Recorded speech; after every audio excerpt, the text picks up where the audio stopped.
Voici la brève lecture des activités ayant marqué la semaine du gouverneur de province du Congo central.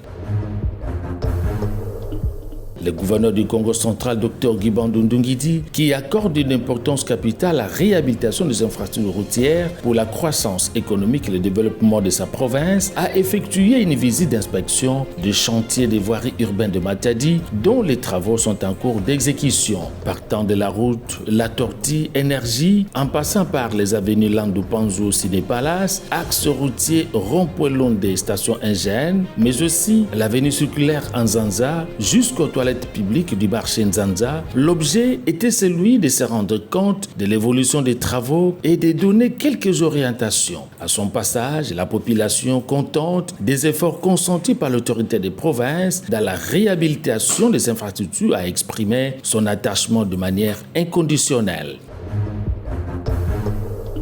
Dans la même perspective, Dr Guy Bandundu Nguidi, accompagné de la délégation de la Cour des comptes à mission au Congo central, s'est fait une idée générale sur l'évolution des travaux de construction du stadium omnisport du cercle sportif ex-bassin d'Amar pour les compétitions tant nationales que provinciales. Déterminé à doter sa province des infrastructures sportives adéquates, le premier sportif du Congo central est allé aussi au stade Emery Patrice Lumumba, qui connaît des travaux de modernisation. Sur place, une fois de plus, le gouverneur de province se montre rassurant quant au finissage de ce bijou pour les amis du ballon rond. Au cours de la même semaine, l'autorité provinciale a également palpé du doigt les bons déroulements des travaux du chantier complexe commercial moderne Marché Sud dans la commune de Matadi. La morgue frigorifique de l'hôpital provincial de référence de Kinkanda a été la dernière étape.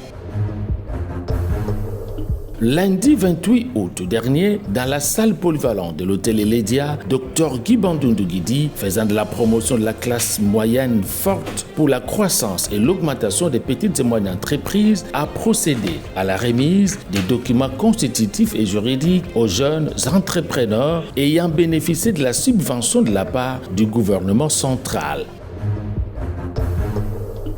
Sauf changement de la dernière minute, la ville de Matadi abritera les assises du congrès extraordinaire de l'UNPC, Union nationale de la presse du Congo. C'est le président national ad intérim, Modeste Chabani, qui a apporté cette nouvelle au gouverneur de province, qui du reste accorde une place prépondérante aux professionnels des médias de sa juridiction. Dr Guy Bandundu Nguidi a pris acte de cette démarche. Mardi 29 août 2023, le représentant du commandant suprême des forces armées congolaises et de la police nationale congolaise a présidé la cérémonie de passation de pouvoir au nouveau commissaire provincial de la police nationale du Congo central, les commissaires et divisionnaires adjoints Israël et Kantou Bakoulou. La dite cérémonie a été marquée par un défilé haute en couleur de toutes les différentes unités de la garnison de Matadi sur le terrain militaire du Koredjaf, 12e région militaire.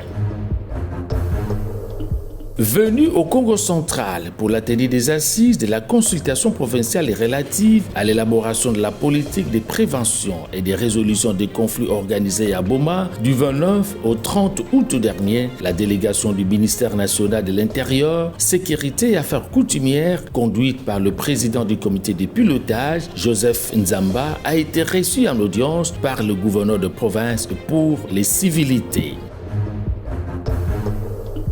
Réunion d'évaluation du projet de développement local de 145 territoires du Congo central entre le chef de l'État provincial et les parties prenantes. Lundi 28 août 2023, dans la grande salle des réunions du gouvernorat de province, il a été noté au cours de cette réunion que le taux d'exécution physique des travaux sur l'ensemble de la province est évalué à près de 40%, soit sur un total de 74 sites, 23 dont le taux d'exécution des travaux est à 100%. Voilà tout pour la lecture des activités phares ayant marqué la semaine allant du lundi 28 août au vendredi 1er septembre 2023. Merci et à plus.